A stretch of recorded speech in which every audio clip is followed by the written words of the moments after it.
गुणों का उदान। पूज्य माता जी नारी जगत की एक अभिव्यक्ति थी। नारी जगत को के सर्वोच्च पद को प्राप्त करके उन्होंने अपने जीवन का एक अमूल्य समय दिया। सौम्य जीवन जिनका रहा, व्रतों के पालन करने में जो नारियल के समान कठोर थी, किंतु भक्तों को मार्ग दिखाने में मलाई के समान मुलायम थी। इतनी सहज भाषा में, सरल भाषा में अपने भक्तों को, सारी जैन समाज के लोगों को मार्गदर्शन प्रशस्त करती रहती थी, जिनकी जीवन में कभी भी मृदुता के अलावा कठोरता आई नहीं। चाहे वो प्रवचन करती थी तो उनकी वाणी में काशायित शब्द कभी नहीं होते थे। मुलायमता के द्वारा सब बच्चों को समझाना, बड़ों को समझाना, मार्गदर्शन देना। उनके जीवन में उन्होंने जाप पे बहुत किए। तीनों अष्टानिका आती, उनमें 1.25 लाख जाप करना, और अष्टानिका में ऋषि मंडल की 81 माला फेरना। ये सब करते हुए, षट आवश्यकों का पालन करते हुए अपनी लेखनी को भी चलाते रहती। लेखनी भी चल रही है, किसी को पढ़ा भी रही है और किसी को समझा भी रही है। एक साथ हम सोचते थे कि माता जी तब मन इतना केंद्रित कैसे कि एक ही समय में लेखनी भी चल रही है, कोई बात कर रहा है, कोई पूछ रहा है तो उसका जवाब भी दे रही है।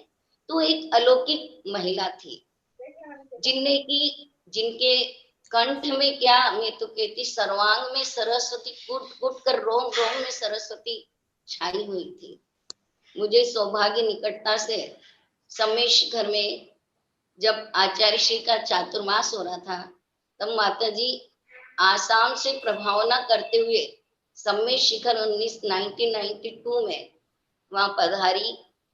हम माता जी थोड़ी दूर थे, तो हम 3 बहनें, कुसुम जी, उर्मिला जी और मैं, हम तीनों, आचार्य श्री ने कहा आप लोग तो जाओ दर्शन करने, तो हम पैदल जा रहे थे। माता जी की बुद्धि न, माता जी ने मुझे कभी देखा और मैंने माता जी को कभी दर्शन नहीं किए, किंतु माता जी ने तुरंत बता दिया कि जो बीच वाली है ना वो प्रभा है, एरा की बहन है। माता जी शाद्वादमती माता जी, जब माता जी इंदौर में आए थे 9 वर्ष की उम्र में ही माता जी से जुड़ चुके थे। पूज्या माता जी से उन्होंने चाय आदि का त्याग किया, जमीकन का त्याग किया। उसके बाद से माता जी का और पूज्या बड़ी माता जी का और ब्रह्मचारिणी एरावती जी का, शाद्वादमती माता जी का पत्र व्यवहार चलता था। माता जी इधर से पत्र लिखती, उधर से पूज्या माता जी का पत्र आता था, और आज भी उनकी सुंदर लेखनी के पत्र हमारे घर में संजोए हुए रखे। तो ऐसी माता जी, उसके बाद तो हम शिखर जी में माता जी के सानिध्य में जय धवला, धवल पुस्तक 9, आप्त परीक्षा, तत्वार्थ वृत्ति आदि जैसे बड़े बड़े ग्रंथों का पूज्या माता जी आगे बैठती थी और सब साधु बैठते थे, आचार्य गुरुदेव भी बैठते थे।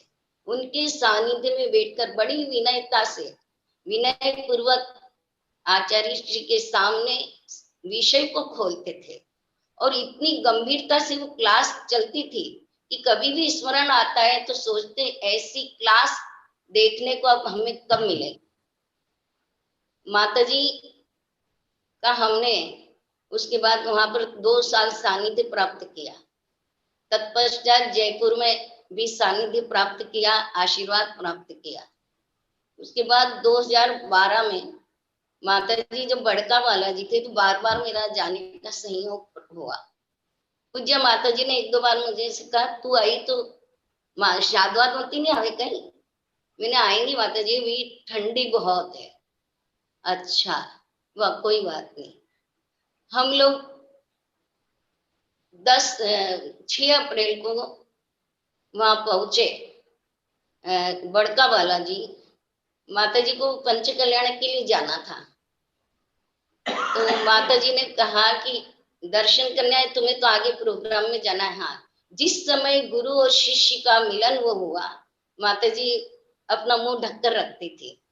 माता जी ने अपना चेहरा खोला और अंदर बड़े माता जी और संघ और हमारी गौरवमती माता जी, ये दोनों माता जी और ब्रह्मचारी अंदर थे, बाकी सारे सदस्य बाहर थे।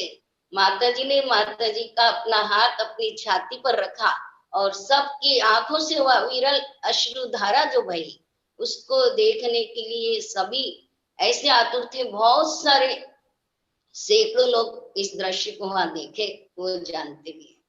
उसके बाद माता जी ने वहां पर रहे। फिर माता जी ने उनको कहा, माता जी जाने वाले थे एक दिन, क्योंकि 4-6 दिन बाद प्रोग्राम शुरू था। माता जी ने कहा, मैंने सुनियो थे जाओ, किंतु आप अभी 4-6 दिन नहीं जाओगे। पता नहीं उनके अंदर क्या था। फिर 4 दिन हो गए, फिर माता जी को महसूस हुआ, तो फिर कहा, शाबाश जी, मैंने सुनियो थे जाओ। माता जी ने कहा, माता जी जब तक आपकी आज्ञा नहीं होगी, आपको छोड़कर मैं नहीं जा सकती। सबके मन में एक था, भावना थी कि 9 साल की उम्र में प्रथम शिष्या जो बनी है, आज वह गुरु के चरणों में कुछ समर्पण करने आई। माता जी और उनकी बात गाथाओं में और उसमें होती। और पहले दिन माता जी वगैरह सबने आहार दिया, किंतु माता जी की स्थिति बहुत ऐसा लगता था जंगा बल गया। माता जी वहीं रुके। हमारी माता जी और गौरवमती माता जी, दोनों माताजियों का और शावकों का इतना अच्छा सामंजस्य रहा उस समय। सेठी जी भी थे, पंडित जी भी थे, शास्त्री जी, धर्मचंद जी और सभी लोग थे उनके परिवार से भी, और भक्तगण। सबके मन में एक ऐसा भाव बना हुआ था कि पता नहीं क्या होगा। सबकी आंखों में अश्रुधारा है। वो माता जी को वो मूर्ति का अभिषेक दिखाया चंद्र प्रभु जी का। रात को 12:30 शाम को बाहर नीचे ले गए, माता जी बाहर चलेंगे, हाँ बाहर ले गए।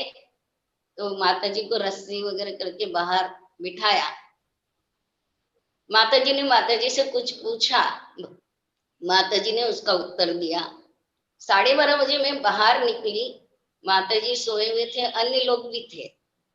तो मुझे कुछ ऐसा अजीब सा आभास हुआ। तो मैं माता जी को मैंने कहा, माता जी की स्थिति अच्छी नहीं दिख रही, आप चलो। जैसे ही माता जी गए, दोनों माता जी वहां पहुंच गए। माता जी को वापस अंदर हॉल में लाया गया। माता जी की उसकी स्थिति थोड़ी सी डाउन हो गई, किंतु जितने भी प्रश्नों का उत्तर दोनों माता जी पूछते, माता जी ने प्रत्येक प्रश्न का उत्तर जागृत अवस्था में दिया और चेहरे पर कोई शिकन नहीं। इतनी शांति से माता जी ने अपनी सारी बातों को बताया। गौरवमती माता जी ने भी कुछ पूछा, बोले मैं थारे से पूछती थी, अब तुम्हारे से पूछे। इतना मनोरंजन करते हुए दोनों माता जी, पूरा संघ, मुनिराज भी वहां आए, चैत्य सागर जी, अनेकांत सागर जी, छुल्लक वगैरह बहुत सारे 3-4 संघ उपस्थित थे। फिर सुबह अभिषेक होने के बाद माता जी को वापस जब लाया गया, तब माता जी को एक कमरे में गौरवमती माता जी और माता जी बोले कि माता जी को पेट में जलन बहुत होती थी। इतनी शारीरिक वेदना होने पर भी मैं तो कई बार गई वहां, किंतु माता जी के चेहरे पे कोई शिकन नहीं दिखती थी। कभी बोलते नहीं थे कि मेरे को क्या लगा रहे हो, क्यों लगा रहे हो, क्या कर रहे हो, कोई उनको मतलब नहीं। जिसको जो करना है वे अपने चिंतन मनन में सदा लगी रहती थी। ऐसे समय में और फिर 12 तारीख के दिन, हाँ या अष्टमी के दिन, वैशाख बदी अष्टमी के दिन माता जी को फिर नीचे कमरे में जब ले गए कि थोड़ी शुद्धि वगैरह कराएं, त्याग हो चुका था उनका चारों प्रकार के हरे पानी का। वहां पर उनको ठंडा किया, शरीर में पानी वानी का सिंचन कर रहे थे। और माता जी ने माता जी से कहा कि भाई माता जी, अब आपका समय निकट आ गया, नाव किनारे आ गई है और चारों ओर चोर मंडरा रहे हैं। कहीं ऐसा नहीं हो कि चोर आपके ऊपर धावा बोल दे।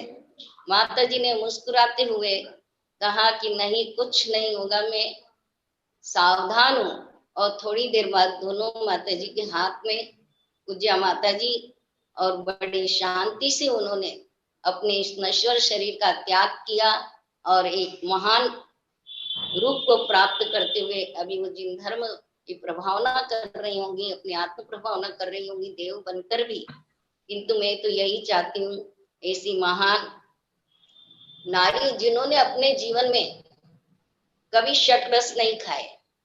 माता जी बताते थे कि उनकी जब वैधव्य हुआ, उनके माता पिता ने उनकी इतनी रक्षा की कि उनको नमक नहीं दिया, और उन्होंने आजन्म नमक का त्याग था। घी भी नहीं खाती थी, खाने का कोई चस्का नहीं। कभी 2 उपवास एक आहार, 1 उपवास 1 आहार, रुग्ण अवस्था में इतने बीमार होने के बाद भी उन्होंने कभी खाने पीने की लालसा नहीं। और हमने तो देखा, जब देखो जब चातुर्मास में 2 उपवास 1 आहार, और सामान्य में 1 आहार 1 उपवास, अष्टमी आ गई और व्रत आ गए उनके, तो कभी कभी 3 उपवास भी हमने देखे। तो ऐसी महान तपस्वी नारी जिनके बारे में हमारे पास कोई शब्द नहीं, मैं तो यही भावना करती हूँ ऐसी गुरु माता की समान हमारे उसका कोई भी एक अंश मात्र भी गुण प्राप्त हो जाए तो हम अपने जीवन को सफल मानते हैं। मैं उनके प्रति यही श्रद्धांजलि अर्पित करती हूँ।